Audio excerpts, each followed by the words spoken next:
આપને સૌને જણાવતા આનંદ થાય છે કે અતૂટ શ્રદ્ધાના 1000 વર્ષ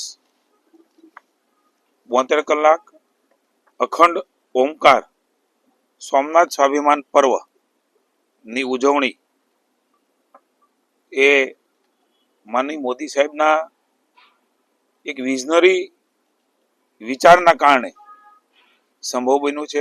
8, 9, 10 અને 11 ખૂબ મોટું સોમનાથ પર્વની ઉજવણી માનનીય મોદી સાહેબના વડપણની ભારત સરકાર અને એમના માર્ગદર્શન નીચે સમગ્ર ભારત વર્ષ એ ઉજવણી કરવાનું છે। ખાસ કરીને સોમનાથ મહાદેવ એ આપણા ગુજરાતમાં છે ત્યારે સોમનાથનો ભવ્ય અને દિવ્ય ઇતિહાસ એ પણ રહ્યો છે, સંઘર્ષનો પણ ઇતિહાસ રહ્યો છે।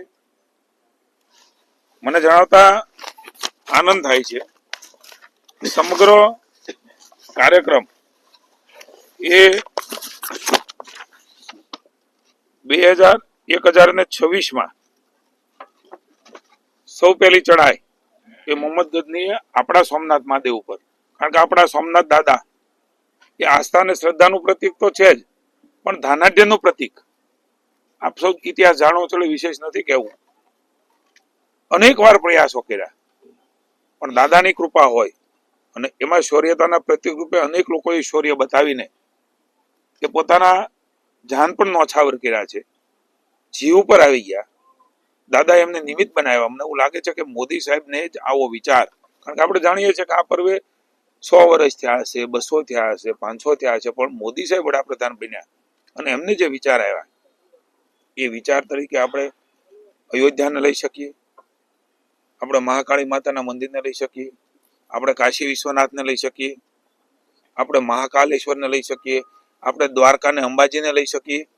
આપણે જાણીએ છીએ કે મોદી સાહેબે જે પ્રકારે આપણા આસ્થા અને ધર્મના શ્રદ્ધાના કેન્દ્રો છે એમાં અનેક પ્રકારના ભગવાને નિમિત્ત બનાવ્યા, માતાજી નિમિત્ત બનાવ્યા અને આપણે સૌ આજે ગૌરવ અનુભવીએ છીએ કે નવી પેઢી પણ એ આસ્થા અને શ્રદ્ધાના કેન્દ્રમાં જોડાય। માનનીય મોદી સાહેબ આ પર્વની ઉજવણીમાં આપણી સાથે જોડાવાના છે। 10મી તારીખે લગભગ 5:30 કલાકે માનનીય મોદી સાહેબ અહીંયા હેલિકોપ્ટર દ્વારા ભગવાન સોમનાથના દર્શને એ પધારવાના છે। આપણા માટે ખુશીની વાત છે। માનનીય મુખ્યમંત્રી ભૂપેન્દ્રભાઈના નેતૃત્વમાં ભાઈ હર્ષભાઈના માર્ગદર્શન નીચે સમગ્ર કાર્યક્રમ વહીવટી તંત્ર એ કરી રહ્યો છે।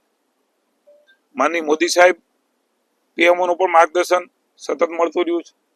અમારા સૌ સાથીઓ આદરણીય અર્જુનભાઈ, પ્રદ્યુમનભાઈ, કૌશિકભાઈ, ત્રણેય મંત્રીશ્રીઓ માનનીય હર્ષભાઈ 2 દિવસ પહેલા આવીને ગયા છે।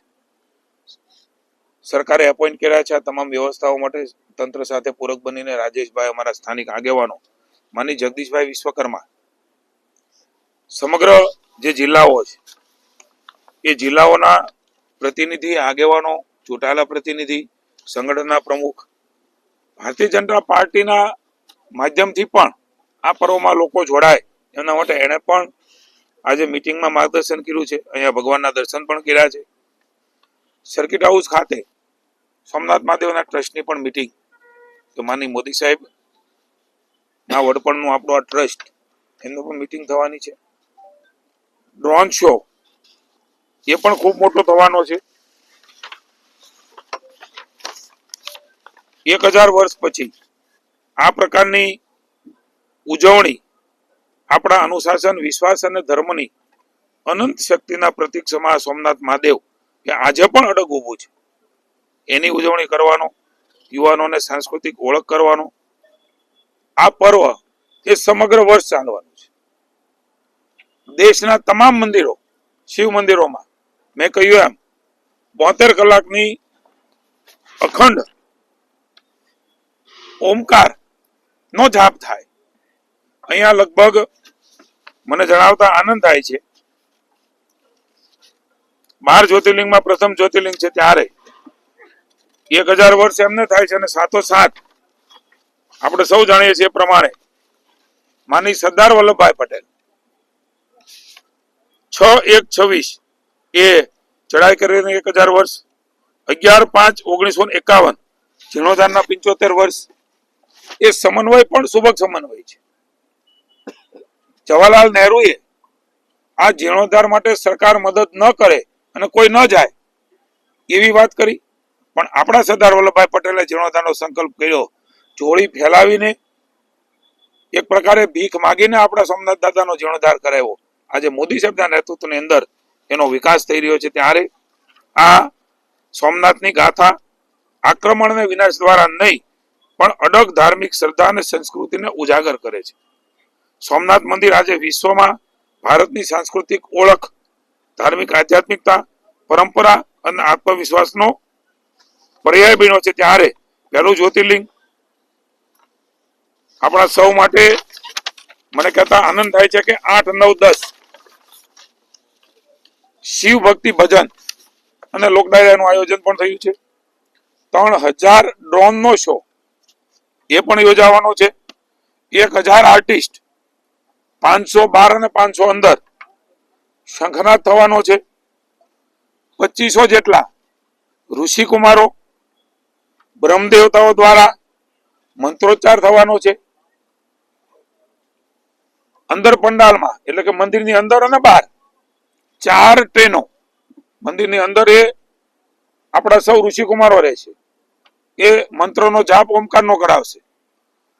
બહાર જે આપણા દર્શનાર્થીઓ છે, 4 ટ્રેનો રોજ આવવાની છે. 8, 9 અને 10 રાજકોટથી એક ટ્રેન, અમદાવાદથી એક ટ્રેન, સુરતથી એક ટ્રેન અને વડોદરાથી એક ટ્રેન. હું વિનંતી કરું છું રાજ્યના સૌ લોકોને, આપણે પણ આ ટ્રેનમાં જોડાઈએ, સ્વયં આપણા વાહનો લઈને આવીએ. કારણ કે આવો પર્વ એ આપણા ભાગશાળી છે કે આપણા સમયની અંદર કે આપણે સમાજની અંદર જીવી છીએ એવા વખતે ઉજવાઈ રહ્યો છે. અદ્ભુત પ્રકારના વ્યવસ્થાઓ બની છે અને એમાં આપ સૌને સાધુ સંતો પણ જોડાવાના છે. આ ઉત્સવ 3 દિવસ રહેવાનો છે. શૌર્ય યાત્રા 108 જેટલા ઘોડાઓ, આ શૌર્ય યાત્રામાં ઘોડાઓ એ શૌર્યનું પ્રતીક છે. એ પણ મોદી સાહેબના આ રોડ શોમાં આગળ રહેવાના છે. મંદિરની બહાર સરદાર સાહેબની પ્રતિમાને પણ શ્રદ્ધાંજલિ થવાની છે.